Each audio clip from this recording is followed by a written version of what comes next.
దొరికిన డబ్బు. రామాపురం అనే గ్రామంలో మాధవుడు, నారాయణ అనేవాళ్ళు పక్కపక్క ఇళ్లల్లో నివసిస్తూ ఉండేవాళ్ళు. ఇద్దరూ కొంత విద్య నేర్చిన వాళ్ళైనా ఎక్కడా ఉద్యోగాలు దొరక్క గ్రామంలో దొరికిన పనులు చేస్తూ పొట్ట పోసుకునేవాళ్ళు. నారాయణకు తను బీదవాడినన్న సంగతి ఎంతో బాధ కలిగిస్తూ ఉండేది. తన కోపాన్ని భార్యాబిడ్డలను తిట్టడంలో చల్లార్చుకుంటూ ఉండేవాడు. మాధవుడు ఉన్నంతలో తృప్తిపడి భార్యాబిడ్డల పట్ల ఎంతో ప్రేమగా ఉండేవాడు. ఒకసారి నారాయణ మాధవుడితో, మాధవ, మన భేదస్థితికి జాలిపడి ఏ దేవతో నిధిలాంటిది కంటబడేలా చేస్తే ఎంత బావుండును అన్నాడు. ఆ మాటలకు మాధవుడు నవ్వి, మనిషికి తన స్వశక్తి మీద నమ్మకం లేనప్పుడే ఉట్టినే లభించే నిధుల మీద ఆశ పెరుగుతుంది. నువ్వలాంటి లేనిపోని ఆశలకు పోకు అన్నాడు. ఒకసారి వాళ్ళిద్దరూ ఏదో పని మీద పట్నం బయలుదేరారు. దారిలో ఒక చోట నారాయణకు ఒక సంచి పడి ఉండడం కంటబడింది. వెంటనే అతను దాన్ని మాధవుడికి చూపుతూ వెళ్ళి తీసుకున్నాడు. అందులో 100 వరహాలున్నవి. అంత డబ్బు ఒక్కసారి కళ్ళబడగానే నారాయణ ఎంతో సంతోషించి, చూశావా మాధవ, నేనన్న మాటల్ని తేలిగ్గా కొట్టిపారేశావు. ఇప్పుడు చూడు, ఏ దేవతో మన పట్ల జాలి తలచి ఇంత డబ్బు దొరికేలా చేసింది అన్నాడు. దానికి మాధవుడు, మనల్ని చూసి జాలిపడ్డ దేవత మరొకరిని చూసి కోపగించుకుందో అనుకుంటున్నావా?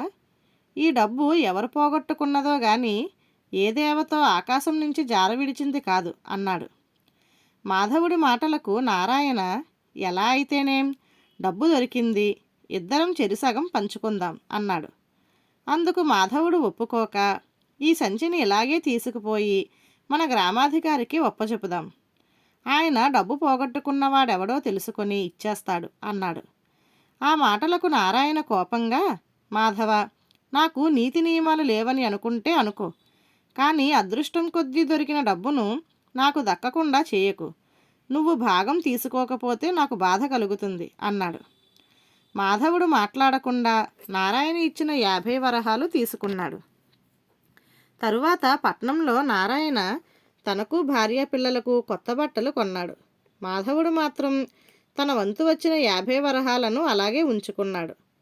1 నెల రోజులు గడిచాక మాధవుడు మాటల సందర్భంలో నారాయణతో, నారాయణ, నాకు పట్నంలోని ప్రభుత్వ కచేరీలో ఖజానా గుమాస్తా ఉద్యోగం వచ్చింది అన్నాడు.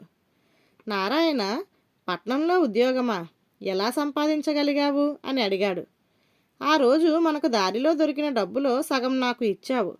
ఆ మర్నాడు ఆ 50 వరహాలతో పాటు నా భార్య దాచుకున్న 25 వరహాలు కూడా తీసుకొని మన గ్రామాధికారి రామన్న గారి దగ్గరకు వెళ్ళాను. ఆయనకు నేను తీసుకుపోయిన 75 వరహాలు ఇచ్చి జరిగినదంతా చెప్పాను అన్నాడు. అంటే నేను తీసుకున్న 50 వరహాల సంగతి ఆయనకు తెలిసిపోయిందన్నమాట అన్నాడు నారాయణ. తెలిసింది. అయినా ఆయన నీ మీద ఏమీ కోపగించుకోలేదు. ఆ డబ్బు పోగొట్టుకున్నవాడు మన ఊరి మల్లన్న. అతడికి పట్నంలో కూరగాయల వ్యాపారం ఉన్నది. రామన్నగారు నవ్వుతూ, మిగిలిన 25 వరహాల మాటేమిటి అని అడిగాడు.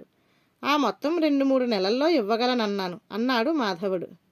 ఇది విన్న నారాయణ మరింతగా ఆశ్చర్యపోతూ, అది సరే, మరి నీకెలా ఈ ఉద్యోగం వచ్చింది అని అడిగాడు. నిన్న రామన్నగారు నాకు కబురు చేసి, మాధవ, నీ నిజాయితీ మెచ్చదగింది. నిన్న పట్నం వెళ్ళి వచ్చాను. అక్కడి ఖజానాధికారి నాకు బాగా పరిచయస్తుడు. ఖజానాలో ఎప్పుడూ 1,00,000 వరహాల ధనం నిల్వ ఉంటుంది. ఆయనకు నమ్మకస్తుడైన గుమాస్తా కావాలి. నీ గురించి చెప్పాను. వచ్చి ఉద్యోగంలో చేరవలసిందిగా చెప్పమన్నాడు అని తెలియజేశాడు అన్నాడు మాధవుడు. నారాయణ దిగులుగా, అయితే నన్ను ఒంటరిగా ఇక్కడ వదిలిపోతున్నావన్నమాట. దురాశాపరుడనైన నాకు మంచి శిక్షే పడింది అన్నాడు. మాధవుడు అతడి భుజం తట్టి, నారాయణ, దిగులు పడకు, నువ్వు నాతో పాటు పట్నం వస్తున్నావు. రామన్నగారు మల్లన్న కూడా నీ బీదతనం నీ చేత చేయరాని పని చేయించిందన్నారు. మల్లన్న పట్నంలోని తన కూరగాయల వ్యాపారంలో నీకు భాగం ఇస్తానంటున్నాడు. బహుశా ఈరోజే అతడి నుంచి నీకు కబురు వస్తుంది అని చెప్పాడు. మాధవుడు చెప్పినట్టే మల్లన్న అతడికి కబురు చేసి జరిగిన దాన్ని గురించి కలత పడవద్దని చెప్పి తన వ్యాపారంలో భాగస్వామివి కమ్మన్నాడు. నారాయణ అందుకు సంతోషంగా అంగీకరించాడు. వారం రోజుల తరువాత మిత్రులిద్దరూ తమ తమ కుటుంబాలతో ఆనందంగా పట్నం కేసి ప్రయాణించారు. ధన్యవాదాలు.